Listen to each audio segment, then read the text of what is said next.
برادران اسلام و عفت معاف پردنشین خواتین اسلام، اللہ رب العالمین کا ارشاد ہے یا ایھا الذین آمنوا اتقوا اللہ وابتغوا الیہ الوسیلہ وجاہدوا فی سبیلہ لعلکم تفلحون۔ اے ایمان والو، اللہ کا تقوی اختیار کرو اور اس کی طرف قرب تلاش کرو اور اس کے راستے میں جہاد کرو تاکہ تم کامیاب ہو جاؤ۔ یہاں پر اس آیت میں 3 باتوں کا حکم ہے، جن میں سے ایک ہے وابتغوا الیہ الوسیلہ، اس کا قرب تلاش کرو۔ یہاں وسیلے سے مراد صحابہ، تابعین، صحیح العقیدہ مفسرین نے جس کی وضاحت کی وہ یہی کہ اس کا قرب تلاش کرو۔ وسیلے سے مراد قرب ہے، اس کی نزدیکی تلاش کرو۔ یہ حکم نبی صلی اللہ علیہ وسلم کو بھی ہے، یہ حکم صحابہ کو بھی ہے اور آپ کے بعد والوں کے لیے، تو سب کو اللہ رب العالمین کا قرب تلاش کرتا ہے، اللہ کی نزدیکی تلاش کرتا ہے۔ تو ہو یہ رہا ہے کہ ایک فرقہ اپنی من مانی تعویل و تفسیر کرتا ہے اور اس وسیلے سے مراد کچھ اور ہی ان کے پاس موجود ہے۔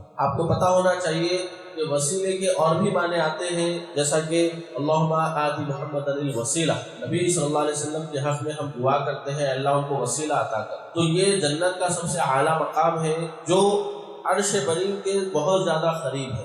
یہ وسیلہ ایک بہت بڑا مقام ہم جو ہے نبی صلی اللہ علیہ وسلم کے حق میں مانتے، لیکن جو تفسیر، جو تعویل غلط طور سے کی گئی ہے وہ یہ کرتے ہیں کہ جو اللہ کے نیک، صالح اور ولی مر چکے ہیں ان کے صدقے اور طفیل میں دعا مانگنا یہ وسیلہ ہے، اس طرح کی وہ تعویل ہے۔ جبکہ اس طرح کا معنی نہ صحابہ نے لیا، نہ نبی صلی اللہ علیہ وسلم نے سکھایا، اپنی طرف سے اس طرح کی تعویل کرتے ہیں اور شرک کو بڑھاوا دے رہے ہیں۔ اور جو جائز وسیلہ ہے قرآن و حدیث میں بیان کیا گیا وابتغوا الیہ الوسیلہ، جائز وسیلے کی 3 شکلیں بیان کی گئی قرآن و حدیث میں۔ 3 جائز وسیلے آپ لے سکتے ہیں۔ سب سے پہلا یہ ہے کہ اللہ کے اسماء اور اس کے صفات، اس کا وسیلہ لیا جائے۔ اللہ تعالیٰ فرماتا ہے وَلِلَّهِ الْأَسْمَاءُ الْحُسْنَى فَادْعُوهُ بِهَا، کہ اللہ کے بہت اچھے اچھے نام ہیں، بس انہیں اسی نام سے پکارو۔ اللہ کے اسماء الحسنى اور صفات علیٰ کا وسیلہ لے کر دعائیں کریں گے تو اس وسیلے سے اللہ رب العالمین دعائیں قبول کریں، اور اس کی کئی مثالیں قرآن و حدیث میں موجود ہیں۔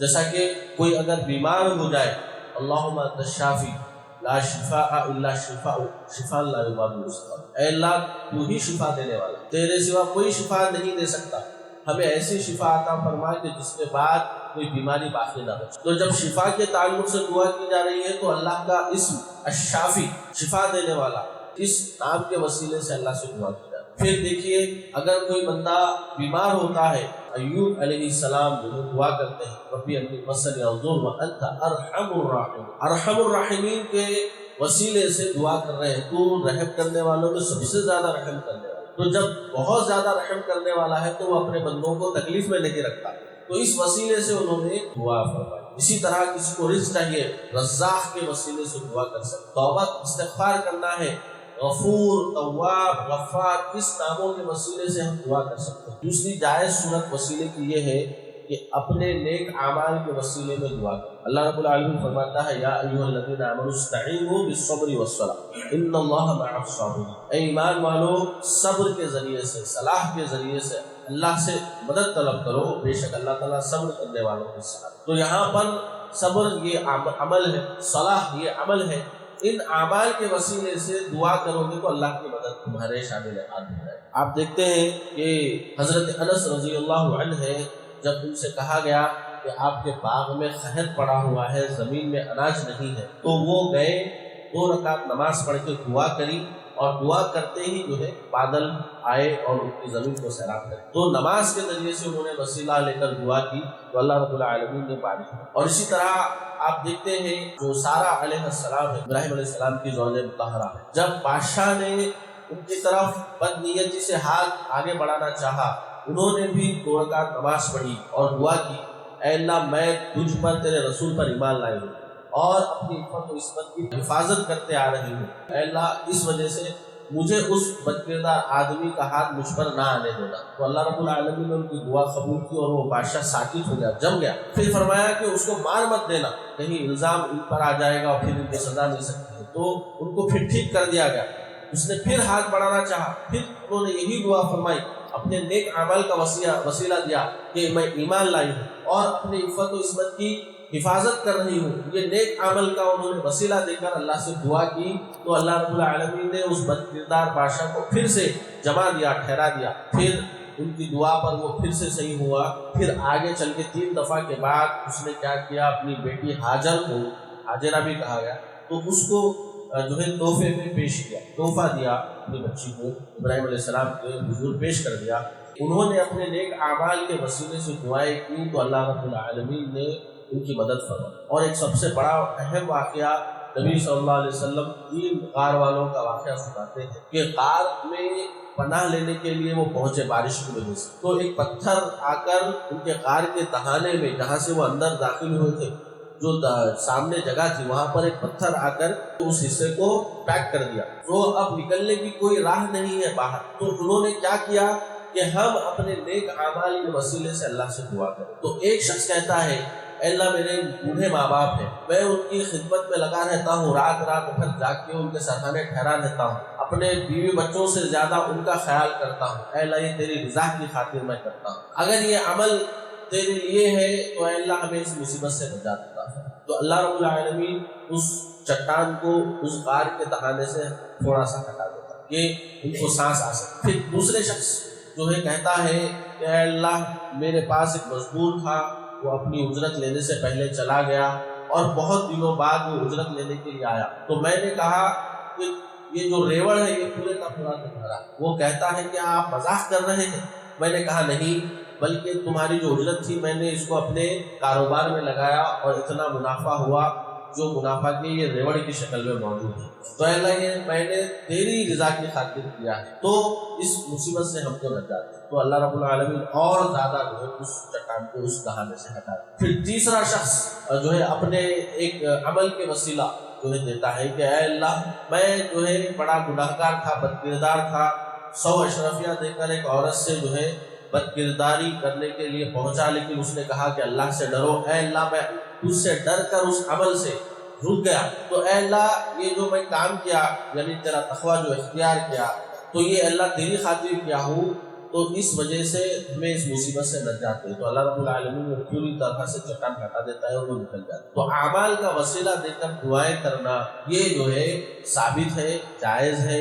اگر کوئی ہم ایسا عمل کرے جو صرف اللہ کی رضا کے لیے ہو تو اس کے وسیلے سے ہم جو ہے دعا کر سکتے ہیں، ربنا اننا آمنا فاغفر لنا، اے اللہ ہم نے ایمان لایا لہذا ہمیں بخش۔ تو ایمان کا وسیلہ، اپنے نیک عمل کا وسیلہ، نماز کا وسیلہ، صبر کا وسیلہ، جو بھی آپ نیک عمل کر رہے ہیں ان نیک اعمال کے وسیلے سے دعا کر سکتے ہیں، یہ جائز وسیلہ۔ اور ایک تیسری صورت بیان کی گئی وسیلے کی جائز صورت وہ یہ ہے کہ زندہ آدمی سے دعا کرا سکتے ہیں۔ جو نیک شخص ہے، جو اللہ رب العالمین کا مقرب بندہ ہے، جو بندگی میں اللہ سے بہت قریب ہو گیا بندگی کرتے کرتے، تو ایسے شخص سے اپنے حق میں دعا کے لیے گزارش کر سکتے ہیں۔ جیسا کہ ایک موقع پر اللہ کے رسول صلی اللہ علیہ وسلم جب موجود تھے تو سب سے زیادہ متقی آپ ہی کی شخصیت، تو ایک شخص آتا ہے، آ کر کہتا ہے اے نبی صلی اللہ علیہ وسلم ہمارے علاقے میں بارش نہیں ہو رہی ہے، قحط پڑ گیا ہے، جانور مر رہے ہیں، آپ دعا کریں بارش کے لیے۔ تو اللہ کے رسول صلی اللہ علیہ وسلم دعا کرتے ہیں تو بارش برسنا شروع ہوتا ہے اور 1 ہفتے تک بارش ہوتی ہے۔ وہ دوبارہ پھر سے دوسرے جمعہ آتا ہے، آ کر کہتا ہے اللہ کے رسول بارش بہت ہو گئی ہے، آپ دعا کریں کہ بارش ہونا رک جائے۔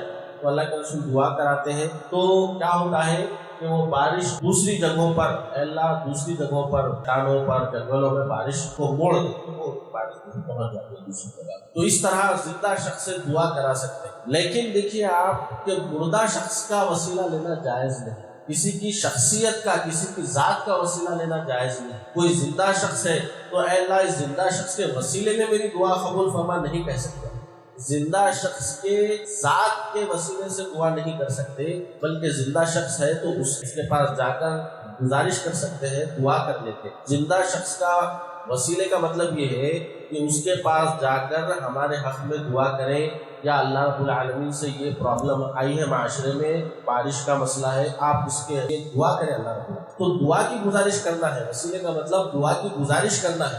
وسیلے کا مطلب یہ نہیں کہ ہم بیٹھے بیٹھے اے اللہ فلاں شخص کی ذات کے وسیلے میں ہماری دعا قبول فرما دے، اگرچہ کہ وہ زندہ ہی کیوں نہ ہو، تو ذات کا وسیلہ لینا جائز نہیں ہے۔ اسی طرح کی ایک حدیث ہے عمر رضی اللہ عنہ سے متعلق کہ جب آپ کے دور خلافت میں قحط پڑتا تو آپ کا یہ معمول تھا کہ آپ کیا کرتے تھے، عباس رضی اللہ عنہ سے دعا کے لیے کہتے تھے، کیونکہ وہ بزرگ شخصیت تھی، نبی صلی اللہ علیہ وسلم کے چچا تھے اور بڑی بزرگ شخصیت تھی، اس لیے ان سے دعا کراتے تھے۔ اور پھر کیا کہتے تھے اللہ رب العالمین سے، اے اللہ جب تک نبی صلی اللہ علیہ وسلم زندہ تھے ہم ان سے تیرے بارگاہ میں دعا کراتے تھے، اب چونکہ وہ نہیں ہے اس لیے ہم ان کے چچا جو ان کے بہت ہی زیادہ قریبی ہیں، تیرے مقرب بندے ہیں، ان سے ہم دعا کرا رہے ہیں، اے اللہ ہماری دعا قبول فرما اور ہم پر بارش برسا۔ تو اللہ تعالیٰ بارش برساتا۔ تو دیکھیے صحابہ جو ہے، حالانکہ اللہ کے رسول انتقال کر گئے تھے، ان کے وسیلے سے دعا نہیں مانگی، بلکہ جو جائز طریقہ تھا زندہ لوگوں سے دعا کے لیے درخواست کرنا، یہ کرتے تھے۔ تو عباس رضی اللہ سے دعا کراتے تھے، لیکن آپ دیکھیں گے کہ اس وسیلے کی کتنی غلط تعبیر کی گئی ہے۔ اللہ کا قرب، اللہ کے نزدیک کی تلاش کرنا، اس معنی کو چھوڑ کر ایک ایسا فلسفہ گھڑ لیا گیا کہ جو اللہ کے ولی ہے ان کے وسیلے صدقے طفیل سے دعائیں کریں، حالانکہ وہ وفات پا چکے ہیں، وہ جو ہے عالم برزخ میں پہنچ چکے ہیں۔ تو یہ جو طریقہ ہے نہ صحابہ سے ثابت ہے نہ کسی بھی صحیح حدیث سے ثابت ہے، اور من گھڑت موضوع روایات کو پیش کرتے ہیں کہ آدم علیہ السلام نے اپنے لیے جو دعا کرائی وہ محمد صلی اللہ علیہ وسلم کے وسیلے سے دعا کرائی، اس لیے ان کی توبہ قبول ہوئی، جبکہ قرآن میں وضاحت سے موجود ہے کہ آدم علیہ السلام نے ہم سے چند کلمات سیکھے جس سے انہوں نے دعا کی، ربنا ظلمنا انفسنا وان لم تغفر لنا وترحمنا لنکونن من الخاسرین۔ یہ کلمات ہم نے ان کو سکھائی، کلمات کے ذریعے سے انہوں نے دعا کی تو ہم نے ان کی مغفرت کر دی۔ جب قرآن و حدیث میں موجود ہے یہ واضح بات، تو یہ موضوع اور من گھڑت روایات کو وہ لوگ پیش کرتے ہیں کہ نبی کے وسیلے سے انہوں نے مغفرت طلب کی تو اللہ نے مغفرت طلب۔ وسیلے سے متعلق وہ یہ لوگ یہ کہتے ہیں، مثال دیتے ہیں کہ چھت پر چڑھنے کے لیے جس طرح آپ کو سیڑھی کی ضرورت ہے، اسی طرح آپ کو وسیلے کی ضرورت ہے، وسیلے کے بغیر اللہ دعا قبول نہیں کرتا۔ تو یاد رکھیں کہ اللہ رب العالمین خالق ہے، اس کو مخلوق کی مثال دینا یہ بہت ہی غلط ہے۔ نہ اللہ سیڑھی ہے نہ اللہ چھت ہے۔ سیڑھی جو ہے ضرورت کیوں پیش آتی ہے سیڑھی کی؟ کیونکہ چھت اونچائی پر ہے، تو انہوں یہ بتانا چاہ رہے ہیں کہ اللہ دور ہے، تم اس تک پہنچنے کے لیے سیڑھی کا استعمال کرو، یعنی وسیلے کا استعمال۔ جبکہ اللہ تعالیٰ کہتا ہے کہ وَنَعْلَمُ مَا تُوَسْوِسُ بِهِ نَفْسُهُ وَنَحْنُ أَقْرَبُ إِلَيْهِ مِنْ حَبْلِ الْوَرِيدِ۔ ہم شہرک سے زیادہ قریب ہیں انسانوں، اور اس کے دلوں میں کیا خیالات اور وسوسے آ رہے ہیں اس کو تک ہم جانتے ہیں۔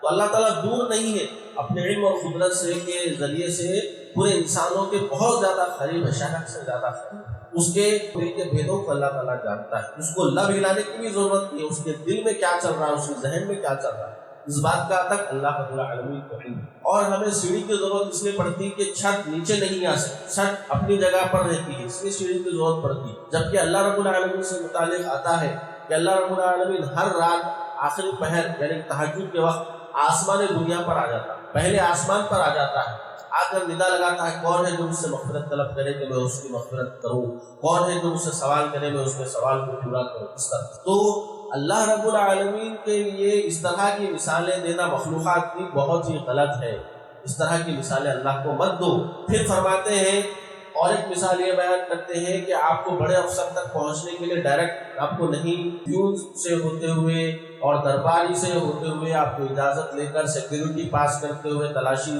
دیتے ہوئے آگے جا کے اس کے پاس ملنا پڑے گا، آپ ڈائریکٹ جا کے بڑے آدمی سے نہیں مل سکتے۔ تو یہاں بھی اللہ کو ایک مخلوق کے برابر کر کے مخلوق کی مثال دے کے سمجھایا جا رہا ہے۔ یاد رکھیں کہ یہ مخلوق کمزور ہے، اس کو اپنی حفاظت کی چنتا ہے، اس لیے وہ سیکیورٹی رکھا، سب چیک کر کے آؤ۔ اللہ رب العالمین کو کوئی چیز عاجز نہیں کر سکتی، بغیر سیکیورٹی کے بھی کوئی بھی گیا تو اللہ تعالیٰ کو کچھ کر نہیں سکتا، اللہ تعالیٰ کو کوئی عاجز نہیں کر سکتا، ساری کائنات مل کر بھی کچھ نہیں کر سکتا۔ تو اللہ تعالیٰ کو ضرورت ہی نہیں ہے سیکیورٹی، درباری وغیرہ وغیرہ۔ اللہ تعالیٰ تو بندے سے بہت قریب ہے۔ اللہ تعالیٰ فرماتا ہے وَإِذَا سَأَلَكَ عِبَادِي عَنِّي فَإِنِّي قَرِيبٌ أُجِيبُ دَعْوَةَ الدَّاعِ إِذَا دَعَانِ۔ اے نبی میرے بندے میرے متعلق سوال کریں تو آپ ان سے کہتے ہیں کہ میں قریب ہوں، پکارنے والے کی پکار کو سنتا ہوں۔ تو اللہ رب العالمین بہت قریب ہے۔ اللہ کے رسول فرماتے ہیں کہ جب رات ہوتی ہے تو اللہ تعالیٰ اپنے ہاتھ پھیلا دیتا ہے کہ دن میں گناہ گار جو ہے توبہ کر لے، صبح ہوتی ہے تو ہاتھ پھیلا دیتا ہے کہ کون ہے جو بندے رات میں گناہ کیے کہ وہ جو ہے توبہ کرے تو میں ان کی توبہ قبول فرما لوں۔ تو اس طرح اللہ تعالیٰ بندوں سے بہت قریب ہے، اس کو دربار کی، دربانی کی یا کسی چیز کی ضرورت نہیں ہے۔ اس طرح جو پیش کرتے ہیں، مثالیں بیان کرتے ہیں، اللہ رب العالمین جو ہے ایسا ہے کہ سب ایک ساتھ آ کر جو ہے پکارنے لگ جائے تو بھی سن سکتا ہے، اور یہ درباری ایک ایک کر کے اسٹیپ بائی اسٹیپ ایک ایک کو بھیجتے ہیں تاکہ اس کو ایک ایک کی بات سن کے سمجھ کے ان کا مسئلہ حل کرنے کی آسانی سے سہولت ہو سکے. لیکن اللہ کو اس کی ضرورت ہی نہیں ہے، سارے کے سارے ایک ساتھ آ کر پکارے، سب کے اللہ تعالیٰ سب سنتا ہے، سب کی سمجھتا ہے اور سب کی خبر کرتا ہے. برادر اسلام، جو وسیلے کا غلط مفہوم لوگوں کے سامنے پیش کیا جا رہا ہے یہ یہودیوں کی چال ہے. یہودی کیا کرتے تھے، جو ان کے پاس تورات تھی اس کے الفاظ کی غلط تعویلات کر کے فتنے میں مبتلا کر دیے تھے، تورات سے دور کر دیے تھے. تو یہی ہو رہا ہے کہ قرآن کے جو الفاظ ہیں اس کی غلط ترجمانی، غلط تفسیر اور تعویل کر کے لوگوں کو گمراہ کر رہے ہیں کہ جو ولی مر چکے ہیں ان کے وسیلے فعل اور صدقے دعا کرو تو ہی قبول ہوگی، ورنہ نہیں. یہی وسیلہ ہے، وابتغوا الیہ الوسیلہ، اس کا معنی یہی ہے. تو آیت کی پوری غلط تفسیر کر کے لوگوں کو گمراہ کر رہے ہیں. تو یہ مہینہ چونکہ ربیع الاخر کا ہے، جس کے اندر جو ہے اس طرح کی بہت سی بدعات و خرافات ہوتی ہیں، اولیاء سے متعلق، وسیلے سے متعلق اس طرح کی بہت سی باتیں پنپتی ہیں. اسی لیے مناسب سمجھا گیا کہ اس سے متعلق آپ کو کچھ وضاحت کی جائے. دعا کریں کہ اللہ رب العالمین ہمیں دین کی صحیح سمجھ عطا فرمائے، جب تک رکھے اسلام پر قائم رکھے، خاتمہ ایمان کی حالت میں فرمائے. آمین. اقول قولی ھذا استغفر اللہ لي ولكم ولسائر المسلمین من الذنوب فاستغفروه انه هو الغفور الرحیم.